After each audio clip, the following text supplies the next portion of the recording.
you and I felt very much the same about Donald Trump, I think. I was concerned, and I'm still concerned about the public behavior of the president.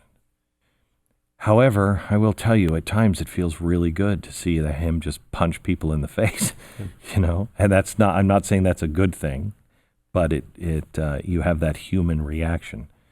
When I was judging him for the election, I was judging him on that and what record he did have, and none of it was conservative.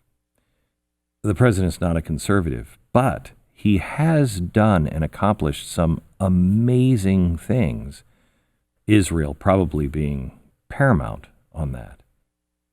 How is your relationship with Donald Trump? How do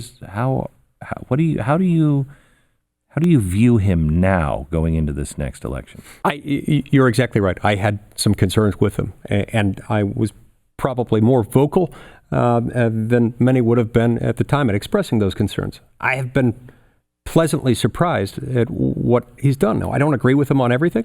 There are some things he says that make me nervous. I disagree with him, for example, on trade policy. Big time. But I have great respect for the fact that he came to Washington and actually did what he said he was going to do. Yeah. More so than any president in modern U.S. history. People wouldn't be asking for a wall if more people did what they said they would do. Exactly. I think I fundamentally misunderstood him at the time. I think I was viewing him through the same lens that I view other politicians. He is different. I still don't agree with him on everything, but he's done exactly what he said he was going to do. I have a friend who, toward the end of 2016, pointed out to me something that helped me understand the phenomenon. He said, imagine that we're all in a bar and everybody senses that a bar fight is about to break out.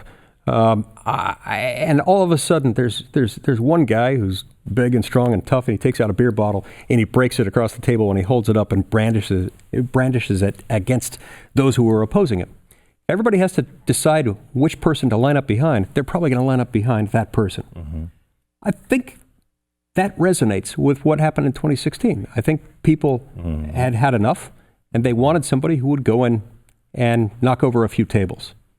And I think that's where the left is now. I mean, the right is still there, but the left is there now, too, saying, we need a bottle breaker. Right. And which makes for an interesting inflection point when we've got a choice. And I think that choice is going to force us either to become a more conservative nation, a nation that recognizes and trusts in the dignity of individual human beings and communities and churches and neighborhoods and synagogues and civil society, or a government that marches to the progressive drumbeat, federalizes more power, centralizes more power in Washington, D.C. That will be the choice that we've got to make in our next election cycle, and I hope we choose the right option. Are you willing to say you would or would not vote for Donald Trump? Oh, I'm going to vote for him. I'm going to vote for him. I'm going to support him. I think he has proven that he's willing to drain the swamp even when it doesn't want to be drained. And so it makes me more comfortable with him than I was in 2016. I didn't really know him at the time. I've gotten to know him since then. We've actually become friends since then. We talk on a very regular basis. Mm-hmm.